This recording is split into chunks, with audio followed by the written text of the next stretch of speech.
First Kings, chapter 22. And they continued 3 years without war between Syria and Israel. And it came to pass in the 3rd year that Jehoshaphat, the king of Judah, came down to the king of Israel. And the king of Israel said unto his servants, Know ye that Ramoth and Gilead is ours, and we be still, and take it not out of the hand of the king of Syria? And he said unto Jehoshaphat, Wilt thou go with me to battle to Ramoth Gilead? And Jehoshaphat said to the king of Israel, I am as thou art, my people as thy people, my horses as thy horses. And Jehoshaphat said unto the king of Israel, Inquire, I pray thee, at the word of the Lord today.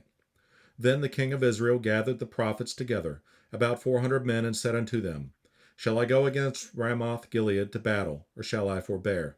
And they said, Go up, for the Lord shall deliver it into the hand of the king. And Jehoshaphat said, Is there not here a prophet of the Lord besides, that we might inquire of him? And the king of Israel said unto Jehoshaphat, There is yet one man, Micaiah, the son of Imlah, by whom we may inquire of the Lord. But I hate him, for he doth not prophesy good concerning me, but evil. And Jehoshaphat said, Let not the king say so. Then the king of Israel called an officer and said, Hasten hither Micaiah, the son of Imlah. And the king of Israel and Jehoshaphat, the king of Judah, sat each on his throne, having put on their robes, in a void place in the entrance of the gate of Samaria, and all the prophets prophesied before them. And Zedekiah, the son of Chenaanah, made him horns of iron, and he said, Thus saith the Lord, With these shalt thou push the Syrians, until thou have consumed them. And all the prophets prophesied so, saying, Go up to Ramoth Gilead, and prosper, for the Lord shall deliver it into the king's hand. And the messenger that was gone to call Micaiah spake unto him, saying, Behold, now the words of the prophets declare good unto the king with one mouth. Let thy word, I pray thee, be like the word of one of them, and speak that which is good. And Micaiah said, As the Lord liveth, what the Lord saith unto me, that will I speak. So he came to the king, and the king said unto him, Micaiah, shall we go against Ramoth Gilead to battle, or shall we forbear? And he answered him, Go and prosper, for the Lord shall deliver it into the hand of the king. And the king said unto him, How many times shall I adjure thee, that thou tell me nothing but that which is true, in the name of the Lord? And he said, I saw all Israel scattered upon the hills as sheep that have not a shepherd. And the Lord said, These have no master. Let them return every man to his house in peace. And the king of Israel said unto Jehoshaphat, Did I not tell thee that he would prophesy no good concerning me, but evil? And he said, Hear thou, therefore, the word of the Lord. I saw the Lord sitting on his throne, and all the host of heaven standing by him, on his right hand and on his left. And the Lord said, Who shall persuade Ahab, that he may go up and fall at Ramoth Gilead? And one said on this manner, and another said on this manner. And there came forth a spirit, and stood before the Lord, and said, I will persuade him. And the Lord said unto him, Wherewith? And he said, I will go forth, and I will be a lying spirit in the mouth of all his prophets. And he said, Thou shalt persuade him, and prevail also. Go forth, and do so. Now therefore, behold, the Lord hath put a lying spirit in the mouth of all these thy prophets, and the Lord hath spoken evil concerning thee. But Zedekiah, the son of Chenaanah, went near, and smote Micaiah on the cheek, and said, Which way went the Spirit of the Lord from me to speak unto thee? And Micaiah said, Behold, thou shalt see in that day, when thou shalt go into an inner chamber to hide thyself. And the king of Israel said, Take Micaiah, and carry him back unto Amon, the governor of the city, and to Joash, the king's son, and say, Thus saith the king, Put this fellow in the prison, and feed him with bread of affliction, and with water of affliction, until I come in peace. And Micaiah said, If thou return at all in peace, the Lord hath not spoken by me. And he said, Hearken, O people, every one of you. So the king of Israel and Jehoshaphat, the king of Judah, went up to Ramoth Gilead.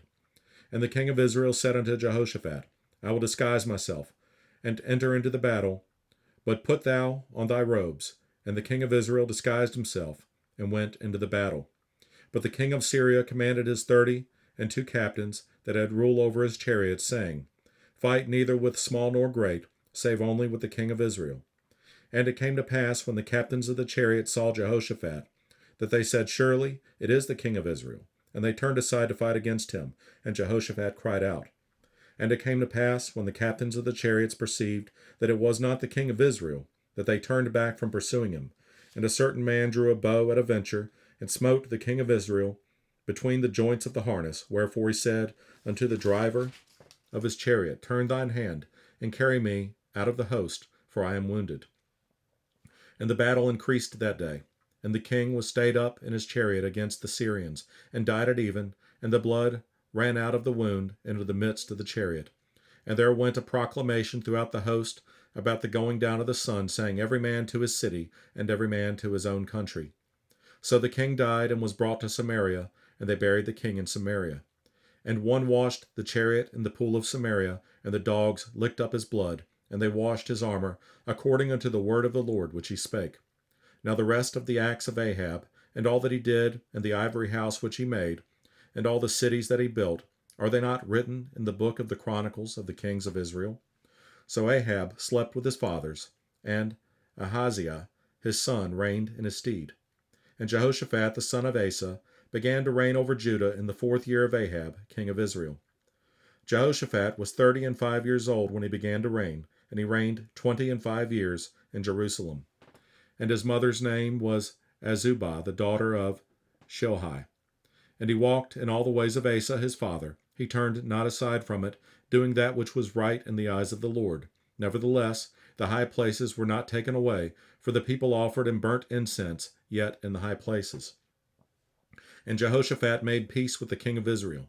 Now the rest of the acts of Jehoshaphat, and his might that he shewed, and how he warred, are they not written in the book of the Chronicles of the kings of Judah? And the remnant of the Sodomites, which remained in the days of his father Asa, he took out of the land. There was then no king in Edom, a deputy was king. Jehoshaphat made ships of Tharshish to go to Ophir for gold, but they went not, for the ships were broken at Ezion-Geber. Then said Ahaziah, the son of Ahab, unto Jehoshaphat, Let my servants go with thy servants in the ships. But Jehoshaphat would not. And Jehoshaphat slept with his fathers, and was buried with his fathers in the city of David his father, and Jehoram his son reigned in his stead. Ahaziah, the son of Ahab, began to reign over Israel in Samaria, the 17th year of Jehoshaphat, king of Judah, and reigned 2 years over Israel. And he did evil in the sight of the Lord, and walked in the way of his father, and in the way of his mother, and in the way of Jeroboam the son of Nebat, who made Israel to sin. For he served Baal, and worshipped him, and provoked to anger the Lord God of Israel, according to all that his father had done.